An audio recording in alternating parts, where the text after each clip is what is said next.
Hi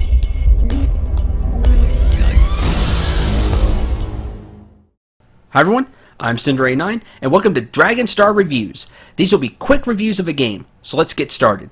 In this episode, I'll be reviewing Recettear, an item shop's tale. This single-player game is an interesting mix of part running an item shop, part RPG.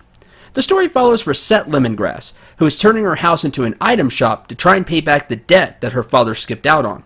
If she can't make the debt payments, her house will be taken by the debt collection agency, and she'll be out on the streets. With Recette is an agent from said collection agency, the Recettear. She's the brains of the operation, also aids the player with information and tutorials. And with that, the item shop Recettear is open for business. The object of the game is to make money to pay back the debt. Every week a certain amount is due, and if you can't pay it, then it's game over. More on game overs later. Let's talk about the actual gameplay. Every day is broken up into 4 parts, and certain actions take certain periods of time. For example, going to the town square and then back to Recettear takes 1 part. It's a pretty simple but effective time mechanic. You'll be controlling Recette in the shop. You can buy items from 2 different areas in town and then put them out on display for customers to buy. It's all about trying to make a profit. People will come into the store wanting to buy things and you haggle the price. It's actually a lot of fun trying to see how much you can sell items for and seeing what you can get away with. Sometimes, the customers will want to sell things to you later in the game. The constant selling and buying of items is strangely addicting. There's a sense of accomplishment as you get better at reading certain NPCs and becoming better at running the shop. As you make sales, you get EXP for Recette and her merchant level increases. With higher levels, you get access to more items. I really enjoyed seeing what was new in the shops for me to buy and sell. Also, as the merchant level rises, you can start customizing the decor. The shop will expand, you can put out additional items, and more. The other aspect of the gameplay is that you can go adventuring to look for items instead of buying them. You'll unlock this option after a few days in game. In these dungeons, the game plays like an action RPG, complete with HP and SP bars. You have an attack button and a special moves button, which the special moves take SP. As the characters level up, they can learn a few extra special moves. Any treasures you find while in the dungeon you can keep, as long as you complete the dungeon. Also, there's a limited inventory space while in the dungeon, so you can only take so much with you into the dungeon and so much with you out of it. The dungeons are broken up into floors, which are randomly generated. Usually boss fights every 5 floors before you can leave to go back to town. These boss fights can be tough if your characters aren't properly prepared, such as with levels or gear. The combat system is pretty simple. It works well, but I would have liked it to have some more layers of depth. For example, a skill tree for the characters, or maybe some combo moves. That would have been nice. There are, however, different adventurers you get throughout your time in Recettear. They use different equipment, and there are changes in playstyle depending on who you use, which is nice. The characters in the game that aren't NPCs are very interesting. As you visit areas in town, you can learn more about them in these small story segments. I really found myself caring about the characters, and they all have distinct personalities. The only thing I wish is that they went even more in depth and fleshed out the characters more. Personally, my favorite character is Recette herself. She's thrust into a very difficult position.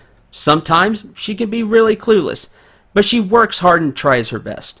Speaking of the characters, the game dialogue between major characters has some great cultural references, famous movie lines, or it's just really funny dialogue in general.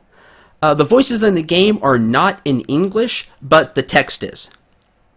So that doesn't make it too big of a deal, to me anyway. Although there are some serious moments, the game's more lighthearted and funny, which I did enjoy. That's not to say the game is easy, however. In fact, I think the game is quite difficult, and you always feel the pressure of the next payment that's due. I found it very difficult to get through the game without getting a game over. Now, as I said earlier, when you miss a payment, the game is over.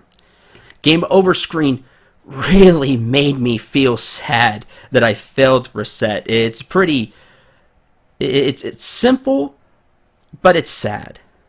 However, you can continue, and time will be reset back to day 2, no matter when you game over. But you get to keep your stock and merchant levels. This gives you a better chance to get farther on your next try through. The actual story mode is pretty short and only lasts 36 in-game days. Gameplay of time of the story will vary greatly depending on how much you go into dungeons and take time to go see events happening in town. But I feel you can expect at least a good 12 hours and probably much more than that. The game does have an endless mode after you beat the story, and some things only unlock in this mode. The endless mode is a great addition. It lets you just relax and have fun trying to make more money or improve your adventurers or find out more about them. There's quite a bit to do after the story is over. There's also a New Game Plus mode where you start a new game but get to keep your inventory and levels. There's also a survival mode where you keep up with debt payments every week until you lose. You can find this game on Steam for $20, but is it worth your money? This brings me to my rating for Recettear and Item Shop's Tale. I give it an 8 out of 10. This game is a ton of fun and a fantastic value at $20. It's a must-buy if you enjoy games where you run a shop of some kind or where you buy and sell items and try to make money. There's a demo of the game on Steam, and I say definitely give it a shot no matter what. You might be surprised just how much fun you have. I know I was. I would have liked the story to have been even longer, but the endless mode is nice to relax to and just load up when you need to take a break. I love the characters, the dialogue, and the jokes. I just wish there was even more to the characters, because I enjoyed them so much, and they seem to have really interesting backgrounds. The dungeons were fun, and it was exciting to see what I could find from there to sell. All in all, a very good experience, and completely worth the $20 price tag. Until the next Dragon Star review, I'm Cinder89. Remember to shoot for the stars, and take care, everyone.